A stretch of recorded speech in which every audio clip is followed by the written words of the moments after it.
Is your Deta 1163 smoke alarm driving you crazy with false alarms? It's likely due to dust, steam, or a low battery. These alarms use photoelectric sensors, which are great at detecting smoldering fires, but can be overly sensitive. First, try the hush button for temporary relief. Dust and debris are the most common culprits. Gently vacuum the alarm with a soft brush attachment or use compressed air to clean the sensing chamber. Steam from cooking or showers can also trigger it. Ensure the alarm is at least 3 meters away from these areas. A weak battery can cause intermittent beeps or false alarms. Replace the 9-volt alkaline battery every 6 to 12 months. Remember, the hush button is temporary and frequent triggering indicates a bigger issue. If cleaning and battery replacement don't resolve the issue, check the alarm's location.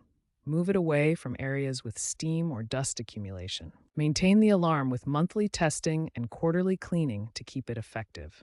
Replace the alarm every 10 years or if false alarms continue despite fixes. False alarms can lead to alarm fatigue, where people ignore warnings. The Deta 1163 is reliable but basic.